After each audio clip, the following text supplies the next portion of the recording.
नमस्कार दोस्तों, स्वागत है आपका देसी प्रॉपर्टी यूट्यूब चैनल में। मेरे साथ हैं रविंदर सर।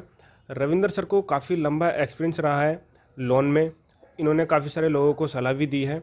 सर की एजुकेशन नेट क्वालिफाई हैं और सर से हम जानेंगे आज किस प्रकार से हम लोन लेने के लिए डॉक्यूमेंट तैयार कर सकते हैं और कौन कौन से डॉक्यूमेंट्स की आवश्यकता पड़ती है। तो स्वागत है आपका हमारे यूट्यूब चैनल में। आप हमारे दर्शक आपसे जानना चाहते हैं, उन्हें बताइए ज़रा किस प्रकार से हम लोन डॉक्यूमेंट्स तैयार कर सकते हैं और कौन कौन से डॉक्यूमेंट्स की आवश्यकता पड़ती है।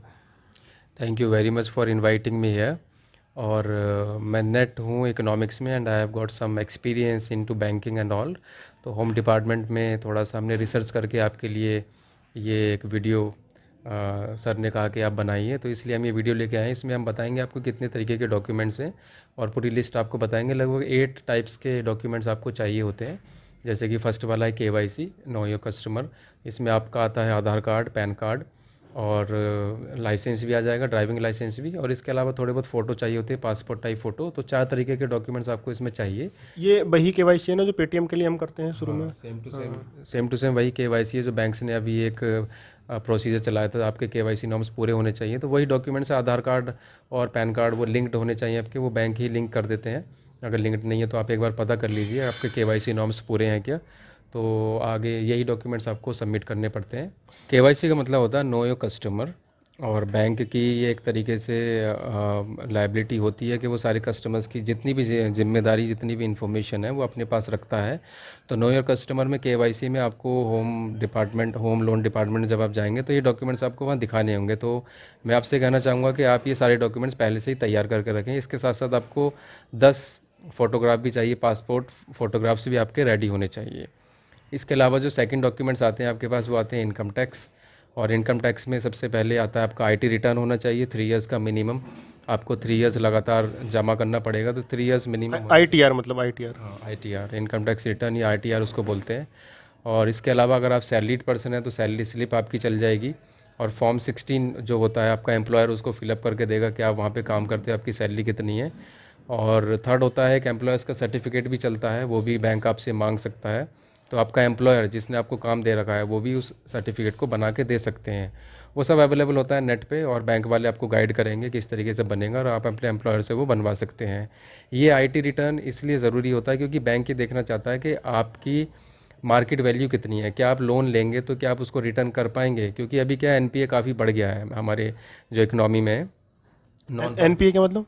NPA का मतलब नॉन परफॉर्मिंग एसेट्स है, क्योंकि बैंक जितने भी लोन दे रहा है वो वापस नहीं आ रहे हैं। तो बैंक उनको एक टाइम के बाद NPA में डाल देता है कि वो उसके जो एसेट्स हैं एक तरीके से ख़राब हो चुके हैं और वो लोन वापस नहीं आने वाला है। जैसे कि विजय माल्या, नीरव मोदी या कुछ लोग जो, तो वो पैसे सारे NPA में चले जाते हैं। तो इसलिए बैंक काफ़ी डरे हुए हैं और वो काफ़ी अच्छे डॉक्यूमेंट्स और ये सारे डॉक्यूमेंट्स को मांगते हैं। और ये मिनिमम डॉक्यूमेंट्स हैं जो लगेंगे।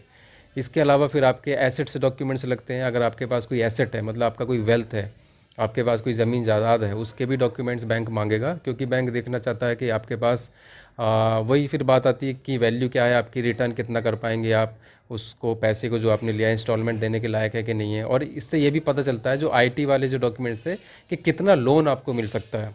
आप 10 लाख मांगना चाहते हैं, क्या आपकी मार्केट वैल्यू है, क्या आपकी सैलरी उतनी है, क्या आपका IT रिटर्न उतना है कि आपको 10 लाख की एलिजिबिलिटी देखना चाहते हैं। तो उससे ये पता चलता है कि आपको कितना लोन मिल सकता है। और उसके अलावा जो थर्ड मैंने बताया है वो एसेट डॉक्यूमेंट्स में आपके आ जाते हैं।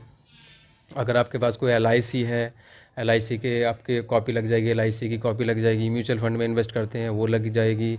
अगर आपके पास कोई व्हीकल है तो उसकी RC लग जाती है, वो भी लगेगी। अगर आप ये सारे डॉक्यूमेंट्स लगातार अपने पास रखेंगे तो बहुत अच्छी बात है। FD है तो बहुत ही अच्छी बात है।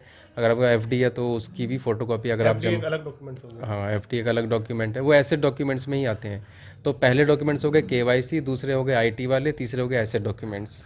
और जो फोर्थ वाले की हम बात कर रहे हैं, तो फ्रेंड्स फोर्थ नंबर पे आते हैं आपके लायबिलिटी डॉक्यूमेंट्स। लायबिलिटी डॉक्यूमेंट्स में आता है आपका, अगर आपने कोई लोन लिया है तो उसका स्टेटमेंट, आपका लोन चल रहा है तो उसका स्टेटमेंट लगेगा, कितने का लोन है, आपकी क्या लायबिलिटी है, आप उसको चुका पा रहे हैं कि नहीं चुका पा रहे हैं।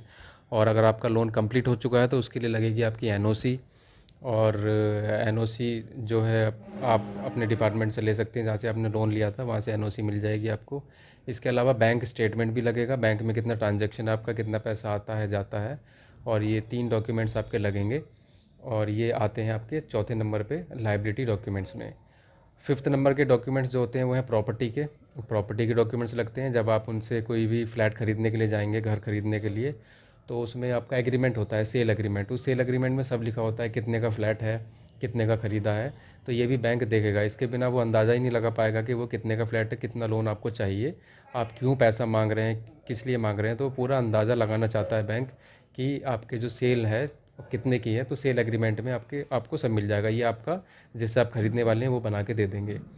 और इसके अलावा आपके पास मतलब ये समझा नहीं लास्ट वाला क्या कहा आपने, मतलब लास्ट में कि मतलब सेल एग्रीमेंट मतलब क्या, मतलब कोई जैसे हम घर खरीद रहे हैं उसकी बात कर रहे हो, मतलब जो चीज़ हम खरीदने के लिए वो ले रहे हैं। खरीद रहे हैं। तो अभी तो होम लोन की बात चली है, तो होम लोन ही खरीदने की मतलब जो, तो वो जिससे हम खरीद रहे हैं वो बना के देता है। हाँ, जिससे आप खरीदेंगे, जैसे मैंने आपसे कोई फ्लैट खरीदा तो मेरे और आपके बीच में एक एग्रीमेंट होगा, उसको सेल एग्रीमेंट बोलते हैं कि मैंने आपसे कितने में ख़रीदा। ठीक है, तो उसमें पूरी डिटेल्स होती हैं। अच्छा वो है। हाँ, तो वो बैंक चाहता है, उसकी कॉपी लगती है बैंक के पास। और हमारे 6 नंबर पे आते हैं टीसीआर रिपोर्ट बैंक ही प्रोड्यूस करता है। और टीसीआर होती है टाइटल क्लियर रिपोर्ट। ये बैंक का वकील बना के देता है, ये बैंक का वकील बना के देता है बैंक को। इसमें आपका कुछ नहीं काम करना है, ये बैंक अपने आप ही खुद ही इसको बनाता है। टीसीआर का मतलब होता है कि पिछले 30 साल में अगर आपकी प्रॉपर्टी पे कोई प्रॉब्लम तो नहीं है, उसके ऊपर कोई केस तो नहीं चल रहा है, कोई पंगा तो नहीं है, कोई लफड़ा तो नहीं है, ये देखना चाहता है बैंक। अच्छा इसको 30 साल भी तो बोलते हैं, जैसे मैंने देखा कई बार, मैं मतलब देखता हूँ खरीदने बेचने में कहते हैं कि हम इसका 30 साल निकलवाएंगे। वही है ना टीसीआर? हाँ, वही होता है, वही देसी भाषा में 30 साल बोल देते हैं उसको। तो टीसीआर निकलवाती है बैंक, और ये देखती है कि उसके ऊपर कोई प्रॉब्लम तो नहीं है, कल को आपके बैंक के पैसे फंसे, आपके पैसे फंसे। और इसके अलावा जो लास्ट वाले आपको चाहिए 8th नंबर अच्छा पे। एक मिनट, उसमें जो 30 साल जो आप बता रहे हो टीसीआर, तो उसमें ये भी पता चल जाता है कि उसमें लोन चल रहा है नहीं चल रहा? पे चल जाएगा कि उस प्रॉपर्टी पे लोन है, किसके नाम है, किसके पास थी, कहाँ से आई है, अब किसके पास 30 है। साल में जो जो एक्टिविटी हुई है जो एक्टिविटीज़ हुई हैं, किसने खरीदी, किसने बेची, किसके ऊपर लोन है, किसने इसके ऊपर केस किया, कोई कोर्ट केस तो नहीं है, सब निकल के आ जाता है। उसमें आपका ही फ़ायदा है, क्योंकि आपकी प्रॉपर्टी बिल्कुल सेफ़ एंड श्योर है और बिल्कुल नीट एंड क्लीन है। तो बहुत ही अच्छी बात है, फ़ायदे की बात है, और बैंक ही पता लगाता है। और जो लास्ट डॉक्यूमेंट्स हैं वो 8th नंबर पे आते हैं, उनको हम बोलते हैं वैल्यूएशन रिपोर्ट। बैंक खुद ही उसकी वैल्यूएशन निकलवाता है, वो एक सिविल इंजीनियर की हेल्प लेता है इसमें। सिविल इंजीनियर जाके उसकी आपकी प्रॉपर्टी की जो राइट वैल्यू, मान लो कि सेल एग्रीमेंट में आपने 30 लाख लिखवा दिए, लेकिन उसकी जो मार्केट वैल्यू सही में 25 लाख आती है, तो आप लोन चाहते हैं 30 लाख का, तो लेकिन उसकी जो सिविल इंजीनियर वैल्यू निकाल के दे रहा है वो 25 की है, तो लगभग आपको जितना आप लोन लेना चाह रहे हैं उतनी नहीं मिलेगी। वो बैंक डिसाइड करेगा, सिविल इंजीनियर डिसाइड करेगा कि उस समय उसकी करंट की वैल्यू क्या है। उसी को हम वैल्यूएशन रिपोर्ट बोलते हैं। सिविल इंजीनियर वो गवर्नमेंट वाला होगा ना? हाँ, गवर्नमेंट वाले होते हैं, वो बैंक की तरफ से काम करते हैं, और उस तरीके से वो रिपोर्ट निकाल के देंगे।